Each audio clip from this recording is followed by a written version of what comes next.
Round 2 is shaping up to be pretty pivotal in this year's Six Nations. My name's Mark, let's talk rugby.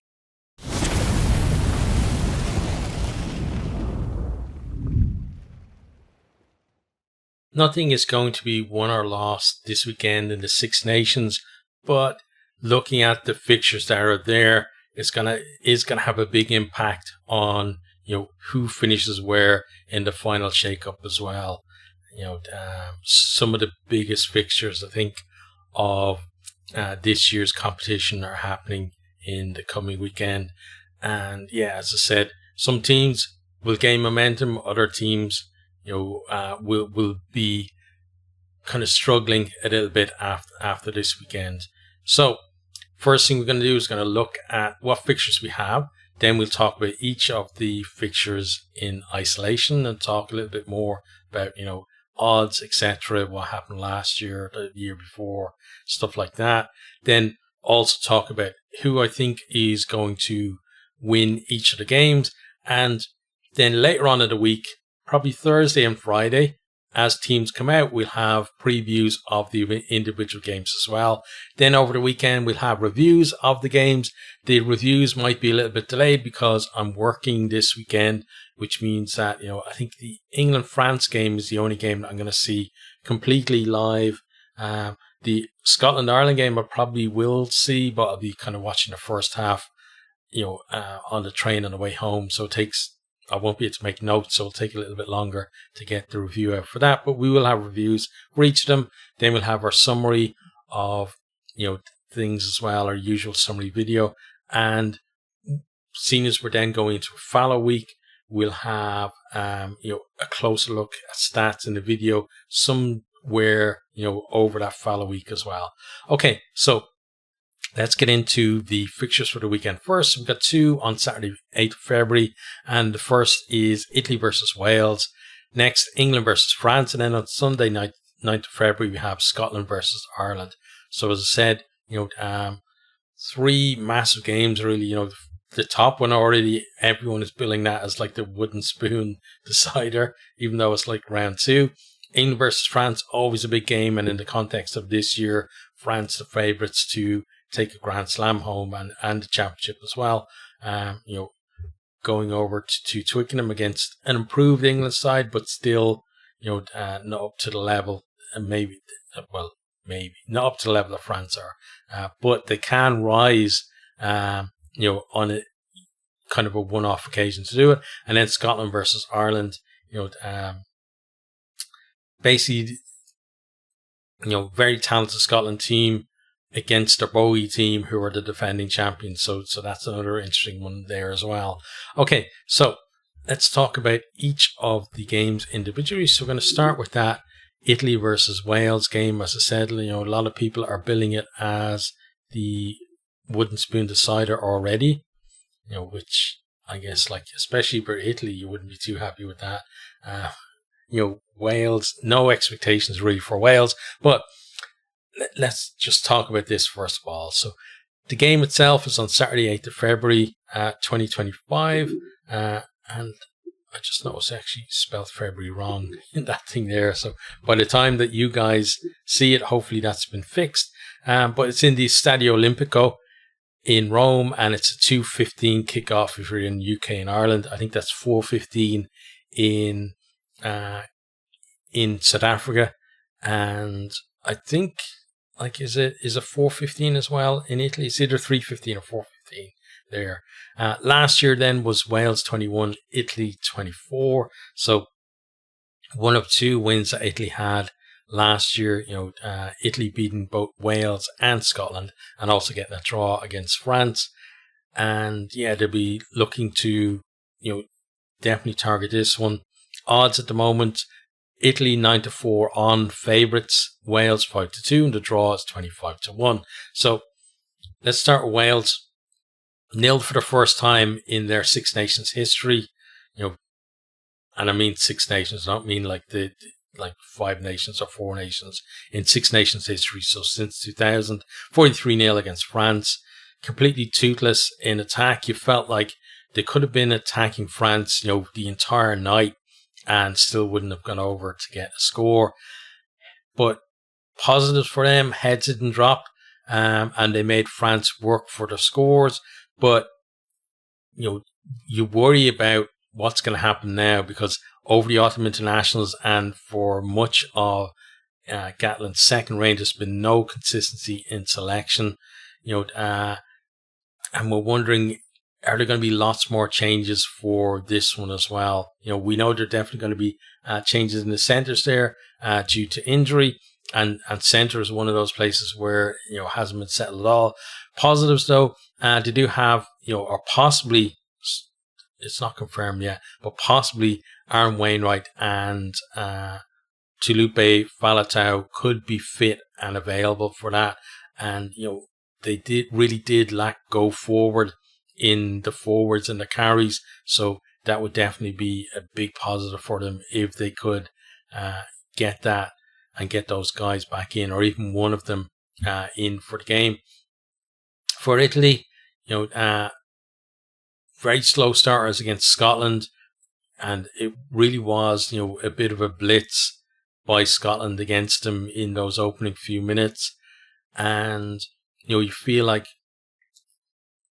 they're going to have to be better in this one, because it's one of those ones where if Italy can start well and get a bit of a lead, then you would expect them to go on to win the game. But if Wales start positively, it's going to be much harder for Italy to actually come out with the win, because all it needs for, even though Wales obviously 13 defeats in a row, they just need that little bit of confidence in them, get a couple of scores, and suddenly things can click for them. May not be that they're going to go storming through the rest of the championship, but they're just looking for a win, and this is the game both of these teams will be targeting to get that kind of one win on the board, and then see how the rest of the term goes to them.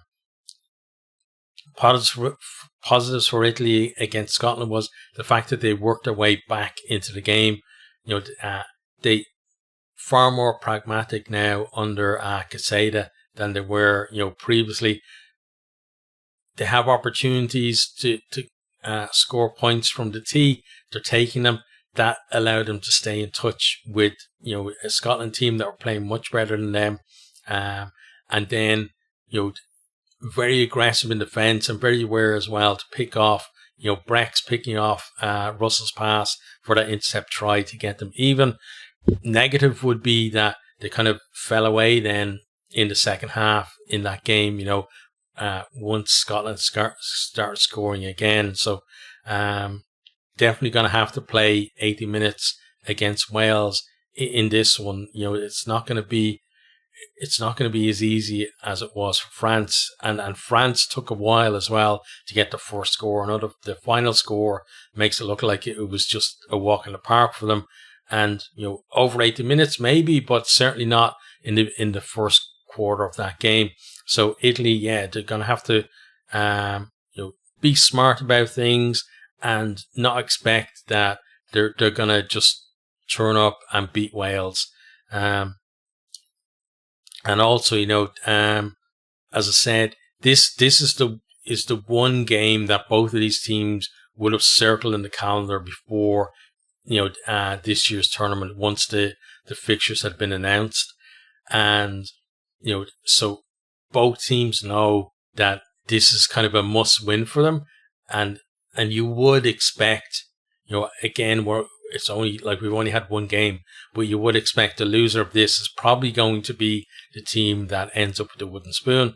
And another thing for Italy, I think, is how are they going to deal with being the favourites for this game as well? I think that's going to be a big thing for them as well. They're used to going in as the underdogs and looking for a performance, and then they get kind of a bit of a pat on the back. Oh, you didn't get hammered, like you almost won, or you had a good period in the game. But in this one, they're expected to win, and if they don't deliver that, then suddenly, instead of it being like all doom and gloom for Wales have a little bit of a lift, and then question marks every time. Italy, they just need to slip up once, in a game like this, and all those questions come in again about, are Italy up to standard, etc. But I think the performances over the last few years would tell you yes, they are. They're obviously not there in terms of competing for titles or anything like that, but you can definitely see progress has been made. And even if they went through this Six Nations potentially with no wins at all, it still feels like they're making progress, with their domestic teams and in this competition as well. It's not always kind of directly like straight upwards curve for improvements, but yeah. In terms of who I think is going to win this one, well, we look at the URC, and in terms of Welsh teams, they have Scarlets doing well. Cardiff were doing well earlier in the season, kind of dropped off a little bit. Ospreys kind of starting to come back into form now. They were in poor form, certainly at the start of the season. And then Dragons are rooted to the table. Then for the Italians, Benetton, very poor start to the season, have started to come back into decent form, especially in Europe. Zebre, they've beaten 2 Irish provinces this year. Munster on in the year, and then Ulster. And now, the thing about the Ulster win was a lot of the the regular starters for Zebre were in Italian camp, so they weren't involved in that game. But still, a boost is a boost, right? It doesn't matter whether it was the wider squad that actually got that win. So, looking at everything, I would say it's going to be an Italy win. Expecting a much improved performance from Wales, but I don't think it's going to be enough for them to actually turn Italy over in Rome. So I'm going to go for an Italy win in that one. Okay, on to the next game then. And it's, I think the English papers call it La Crunch. So it's England versus France. This one is Saturday, 8th of February 2025. It's at the Allianz Stadium in Twickenham, London. And it's a 4:45 kickoff. So that is 6:45 if you're in South Africa. Last year, it was France 33, England 31. 2023 then was that massive record score. England 10, France 53. Odds, they're a bit strange, but England are 19-10 and France are 11-6 on to win this one. So the favourites. And then the draw is 25-1. I noticed as well that the odds for the draws have tightened this week compared to the first week. I think most draws there was 100-1, 50-1, and maybe 33-1 were the odds for draws last week. But this week, I think they're all 25-1. So bookies may be a bit worried that we might actually end up with a draw this week. But bookies never lose money. We all know that. Okay, so let's talk about England first. So first, Caden Murley is out, and then they drafted in Lazowski into the squad. So Lazowski is he's a centre, so obviously not a like-for-like swap, and it must feel that they have enough cover for wing in the squad anyway. So I would expect it's probably going to be Freeman and Slightholme. You do have Roebuck in there as well. You've got Daly, who, generally you would expect would maybe be a fullback, but he can definitely do a job for you on the wing as well. But I would expect it's probably going to be Freeman and Slightholme on the wings in terms of who the starters are. Then on the bench, we'll have to see. Maybe it's going to be someone like Daly on the bench. Again, it depends. There's talk about changing a fullback, etc. But let's talk about Murley first of all. He got dream start really on his debut, right? Scoring that try in the corner, chasing a kick, doing really well. Then second half, Ireland got their kicking game going, and he was kind of the one that suffered the most under that. Really, he had a few dodgy moments under the high ball. Then he had one where he went to try and get the ball, and he touched it, and then the ball bounced. Then he had to then retrieve it and stop it from going over the dead ball line, and then ended up getting, he did get back over the try line into play, but England got driven over anyway for a 5-meter scrum. Then he had just that complete brain fade where, Ireland kicked the ball through and he collects it. He didn't bring it over the try line, so he could dot it down. He didn't. He just held on to it. And then Keenan and Lowe carried him back into play, or back over the try line, should I say, and then over the touchline for an Ireland 5-meter line out as well. So, not brilliant from him.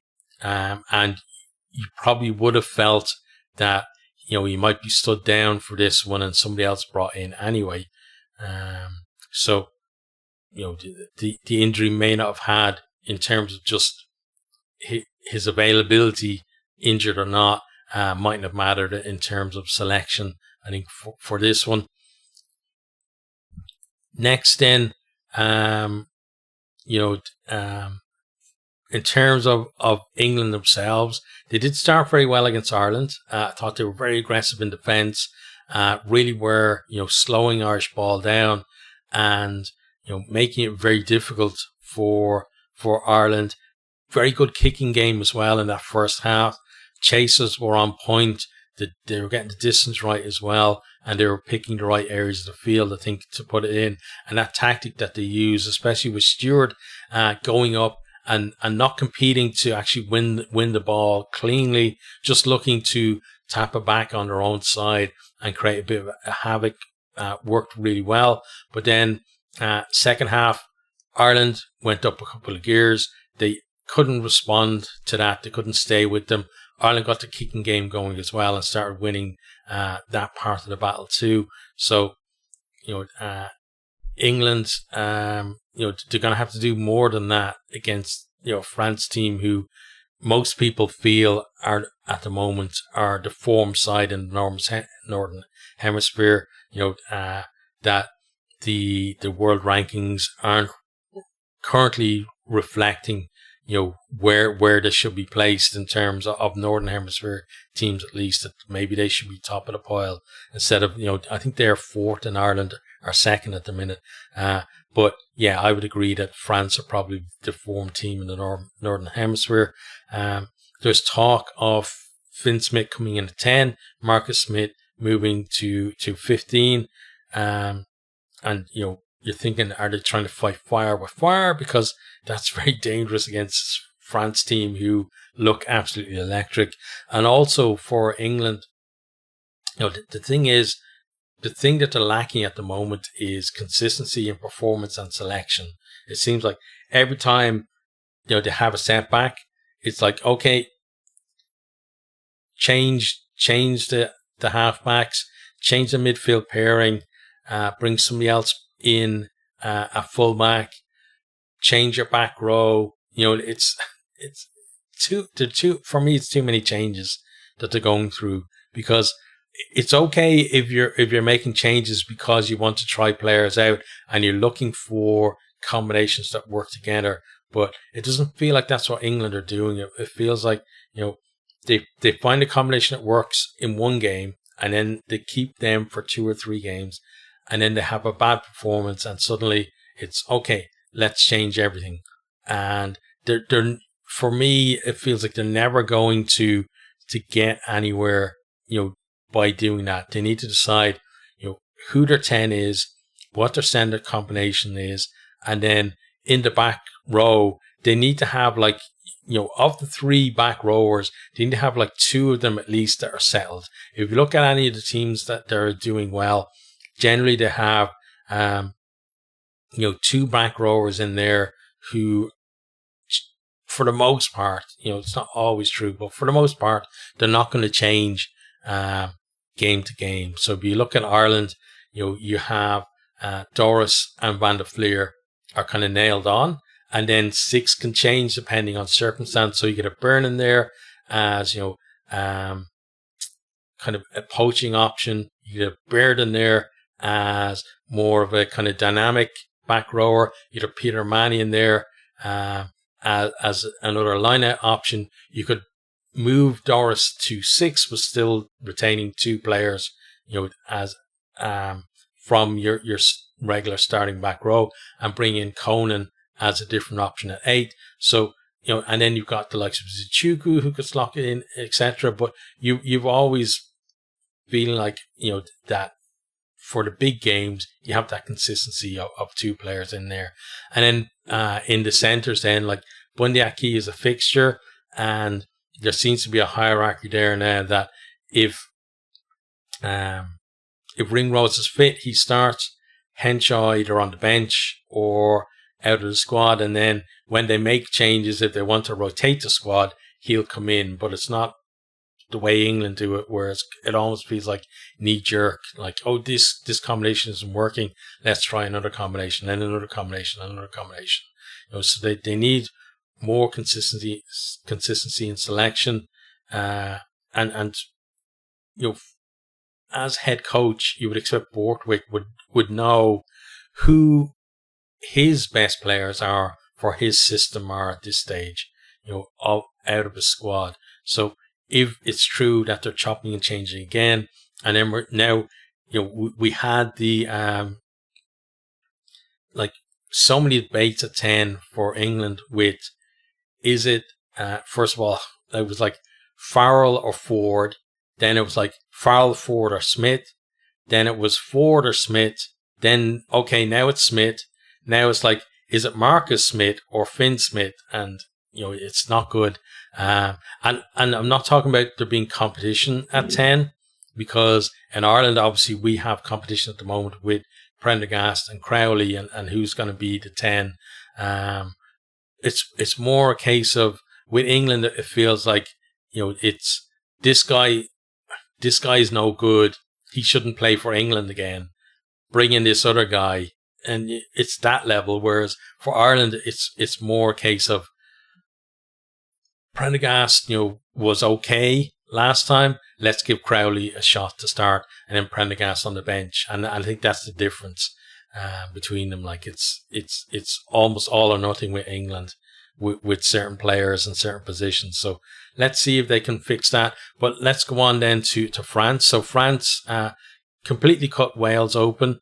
Once they got going, wingers in absolutely fantastic form, and you've got Pinot possibly to come back into there, and it's frightening. Like we talked about England's wingers, and what they might do with them, but it's frightening the talent that what France have, on the wing, because you got last week, Atasogbe and Biel Biari, both fantastic, and real threats.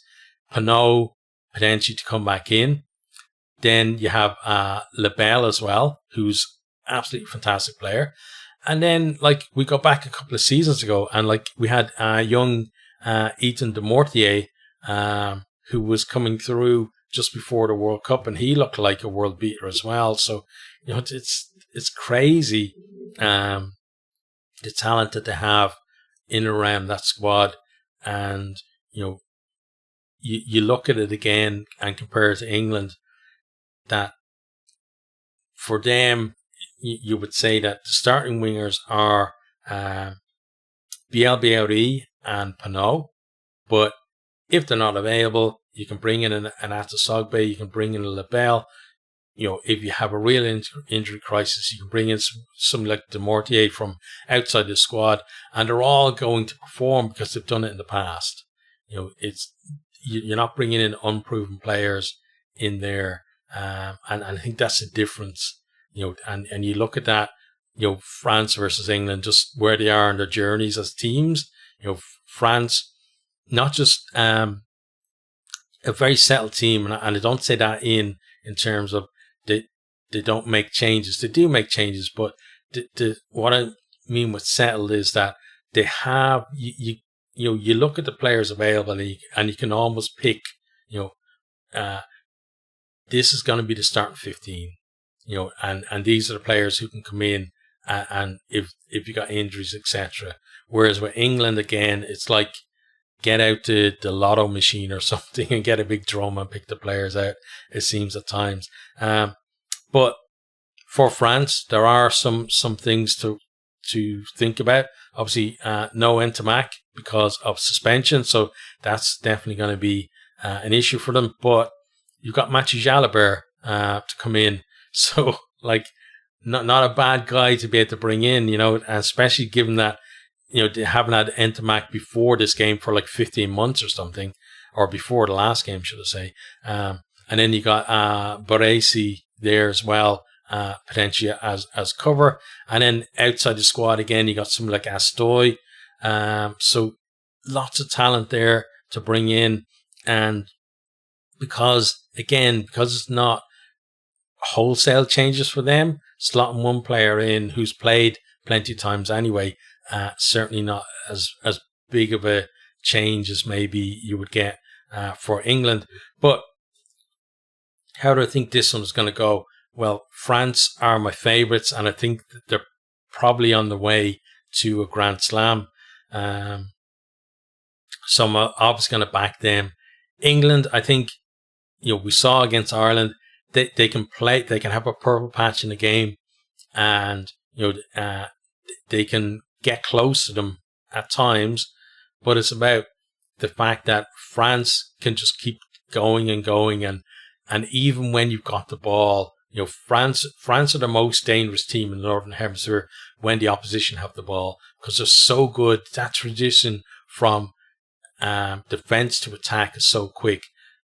One loose ball and France could be in under your posts. They're so good at it, and with England, with that, all the changes and stuff means that the familiarity players have with each other, can lead to those kind of errors that France are going to jump on. So I'm going to go for France win in that one, and England to have kind of purple patches during the game. Okay, on to the final game then of the weekend, which is a Sunday game. So Scotland versus Ireland. It's on Sunday, 9th of February 2025. It's at Murrayfield, and it's the 3 o'clock kickoff. I absolutely wish it was a 4 o'clock kickoff, because then I would be home. I'd be able to watch the whole game. But I'll watch the first half on the train and the second half then at home, and then fiercely, put my notes together while I'm watching the second half. So last year it was Ireland 17, Scotland 13, and 2023 Scotland 7, Ireland 22. Odds for this game: Scotland 11-5, and Ireland 35-18 on, which is kind of a weird one, but I guess it's like pretty close to 2-1 on to win, and again 25-1 for the draw. So for Scotland, had a fast start against Italy. They were able to go again as well after Italy got back level, which is important for them, especially for this game, I feel, because Ireland really are their bogey team, and it feels like if Scotland can beat Ireland, then they're going to be considered genuine title contenders, because that's one of the things for Scotland, is that they've struggled against Ireland for whatever reason, and that's why I think a lot of people don't see them as title contenders, even though they're a fantastic team. They have absolutely fantastic players, play brilliant rugby.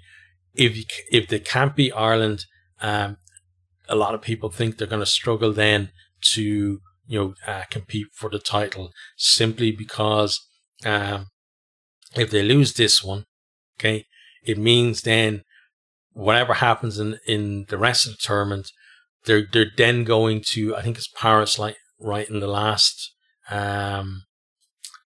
round, and probably looking, it'd be one of those ones where they need Ireland's scoreline to go their way, and I think Ireland are finishing against Italy, and then they've also got to perform in Paris and get that win.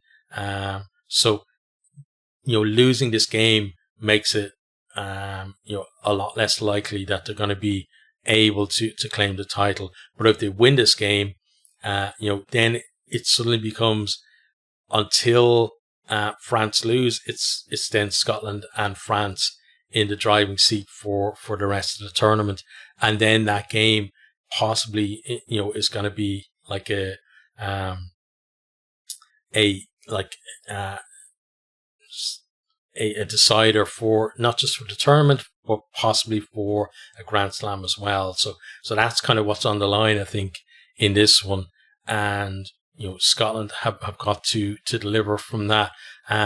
Some things that they might worry about is the Russell intercept last week, because the Irish defence are kind of built around that kind of thing, right?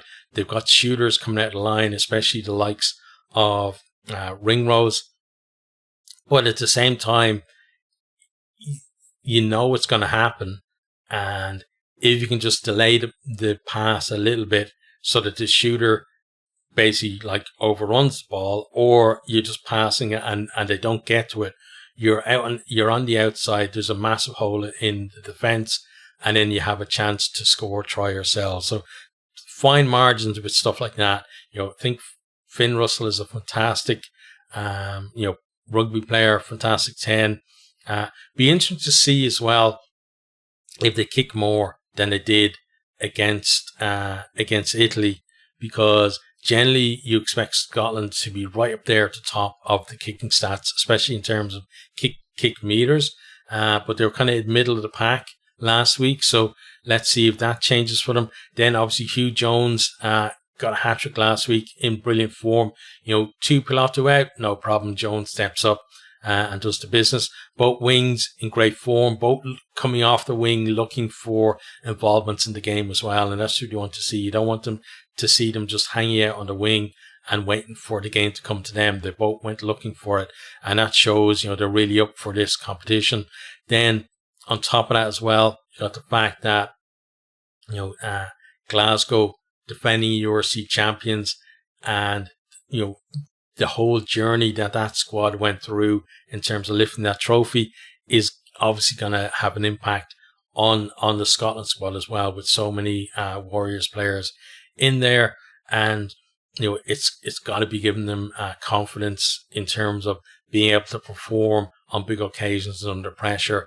And that's something that I think they're going to go back to for this game is, we went down to South Africa against the Bulls, and we pulled it out of the fire where nobody expected us to do it.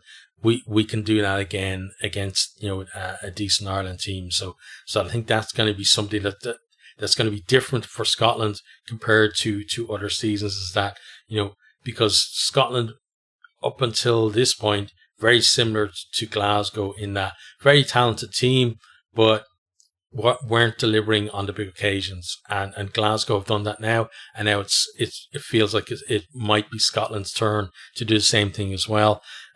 Then other thing we need to think about as well is we basically got to probably the 2 best performing lineouts going head to head. So Scotland have had a fantastic lineout for a while now. For me, probably the best lineout in the Six Nations against Ireland, who were atrocious in the autumn internationals and for the last few years, but were the best performing lineout in the first round against England. So if Ireland really have, fixed their lineout woes, they're going to get a thorough examination against this Scotland lineout again, who I honestly believe are the best lineout in the competition. So, Ireland are going to have to be absolutely on it with that one. And if Scotland can take that away from them, that's going to be a big plus to them as well. Take away part of Ireland's platform in terms of their attack, and then it just makes things a little bit easier for them. For Ireland, I think they definitely need a better start than they had against England. They don't want Scotland getting their tails up against them, because first of all, that Scotland are going to have that purple patch where Finn Russell does some crazy stuff and maybe gets them a couple of tries in a short period of time, and couple that with a good start for Scotland as well, and then it makes it more difficult for Ireland potentially to win the game. If we look at recent scores, you would say if Scotland are getting somewhere in the mid to high 20s in terms of scoring the game, probably going to win the game. Not guaranteed, but probably going to win the game, because generally it's been a fairly low scoring affair between these two, kind of tight. Scotland obviously need to get their forwards, carrying ball a bit better than they generally do against Ireland. But Ireland, for them, got to defend well, got to stop them on the gain line and get it to the likes of Doris, etc., going forward with ball in hand. One thing in Ireland's favour is that they do seem to be Scotland's bogey team, but you can't guarantee, you can't rely on that, because teams eventually do break that hoodoo, and Ireland obviously won't want it for that to happen this year, for Scotland to kind of get over that whole thing or whatever they have against facing Ireland.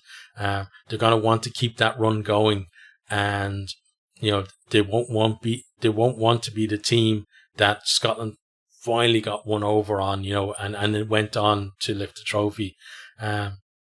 Questions for Ireland then are, who's going to start at 10? Because I talked about, in the preview for the England game, that I felt that Crowley should be the starting 10, but either one that starts, I'm pretty fine with. Again, I don't think it's a situation that England have been going through in the last few years, where again, they seem to just think this guy is amazing, and then a couple of games later, that guy is terrible. Kick him out of the squad and pick somebody else. For Ireland, first of all, we've got less resources, obviously, in England in terms of players available. And we did have a period over a few years where, when Sexton was still around, where all of his backups, we kind of did something similar to them, whether it was, the likes of McCarthy, etc., like the Burns, not the, like, there's like Byrne and Burns, right? All of those guys kind of coming in there as well, being rotated through the squad.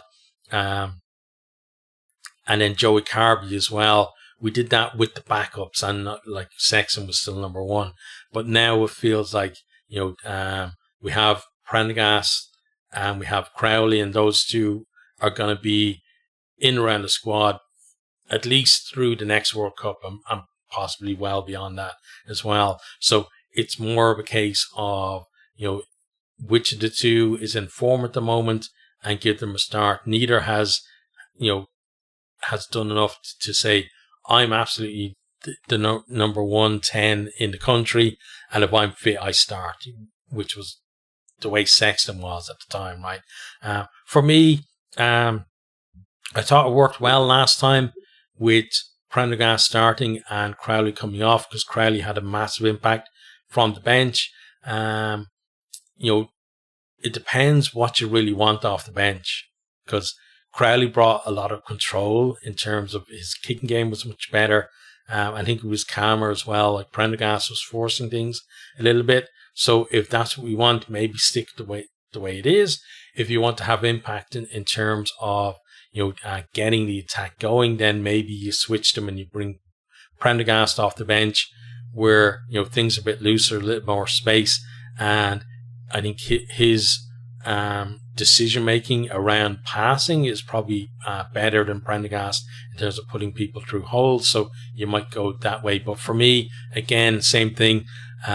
Either one starting and either one on the bench is absolutely fine with me. I have no quibbles about that. And as I said, I'm hoping that they are rotated through the tournament and they get kind of equal game time over the 5 games. Then potentially as well, you've got Sheehan could come back into the starting lineup as well. The negative of that is he had a massive impact off the bench, and you might take that away from our final quarter where we need some dynamic runners. So maybe stick with Kelleher starting and bring Sheehan off the bench, and maybe bring him off a little bit earlier than we did last time. We'll have to see. Other question then is, will Furlong be fit? Personally, I don't think so. As I said before the tournament, I think Furlong is probably going to be fit for the 3rd game, which I think is the Wales game, because we're going to have this week, then we have a fallow week, so that gives him an extra week to be ready, and then the Wales game. So I think that's more realistic for him to come back in. And I don't think there's a rush for him to come back either, because I think that the players that were there, against England in the tight head position, those two guys did pretty well. And yeah, I don't think you're looking at it thinking, we've got to rush Furlong back in. Clarkson, he's a young, inexperienced guy coming off the bench, but I think he did fairly well for us. And you look at it as well, like Beelum starting. The guy, he had to do it last year for the Six Nations anyway, and he produced it then as well. So I don't think we need to rush Furlong back, and what we don't want is Furlong to be rushed back and then get injured again and then be out for the rest of the tournament. Would I like a fit Furlong available for this game? Absolutely, but I don't want kind of a half fit Furlong, or a 75% fit Furlong being put into the game, potentially having to come off after 10 or 15 minutes or something like that, and then us being under pressure for the rest of the game. So we'll have to see what happens with that. So how do I think the game is going to go? Again, I think Scotland are going to be more competitive than they were the last time that these two played in Murrayfield. I thought Ireland handled them very well on that occasion. I think they're going to score a couple of tries in the game at least, and Ireland are probably going to have to score more points than they have in the last couple of games. Like, Ireland are going to potentially have to go beyond the 30 mark, I think, to win the game. Although, again, these games have been low scoring. But if Scotland get, I think if you're a Scotland fan, if your senior team get into the mid-20s or above, you're probably thinking you've got a decent chance of winning this because of the low scoring nature between these two. And that's why I think Ireland might have to be looking to get into the 30s. I don't think they're going to be going out with a plan of we need to score 30-odd points, but during the game it might eventuate or come about that if you're going to win the game, you're going to have to score 30-odd points. So it's a tough one to call. I think, again, Scotland are closer to Ireland than they've been in the last few years. And if Ireland get a decent start, which I'm hoping that they do, because I think Ireland against Scotland, Ireland are better leaders than kind of, trying to come back. So if they can have a lead and kind of keep Scotland at arm's length, I think Ireland are going to win. And, Ireland are my team. I'm not going to back against them in this one, so I'm going to go for an Ireland win. Okay, so that's the end of our look ahead to the weekend's games. As I said, once we get teams, we will have, we'll talk more about kind of individual players, etc. Later in the week, it's going to be Thursday and Friday as the teams come out for each of the games. And then we will have reviews of the games, on the days that happen. And then probably on the Monday, we'll have a wrap up of the weekend and where the table stands and where the tournament stands at that stage. And then finally then in the follow week, we will have probably a stats video that looks at the stats over the first two rounds. Okay, so that's it from me. Let me know what you think down in the comments.